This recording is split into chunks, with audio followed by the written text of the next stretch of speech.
المره دي عامله لكم لسته باهم المنح اللي بتقبل مصريين. وزي ما قلنا قبل كده، النجاح الاكاديمي او اتقان اللغه مش هو المقياس، لان معظم المنح بتعمل سنه تمهيديه لاتقان او ثقل اللغه. سي في وبيربس ليتر مكتوبين كويس، مش اي اي جنريتد. اعمال تطوعيه، تفوق رياضي، موهبه فنيه، كلها عوامل ممكن تحقق لك حلم المنحه الدراسيه والسفر لبلاد بره. فول برايت فورين ستودنت بروجرام أمريكا، ماجستير وبحث علمي. إراسموس مونديوس جوينت ماسترز الاتحاد الأوروبي، وبتوفر الدراسة في جامعتين أو أكتر داخل أوروبا.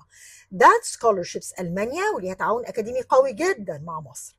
في اليابان عندنا ميكس سكولرشيب واي دي بي سكولرشيب بروجرام، وجوينت جابان وورلد بانك جراديويت. كمان جلوبال كوريا وتركي بارزلاري وستيبنديوم هنغاريكان المجر، 3 منح بتشمل سنة دراسة لغة. Chinese Government Scholarship ورومانيان Government Scholarship وسويس Government Excellence وإيفال Excellence وأورنج Knowledge Program. كل دي منح تقدر تقدم عليها أونلاين لو هتستخدم تليفونك صح. الجزء الثالث هعرفكم على منح سهلة ودول غير متوقعة. أنا شيرين الوكيل، تاتا داتا تكنولوجيا للمبتدئين.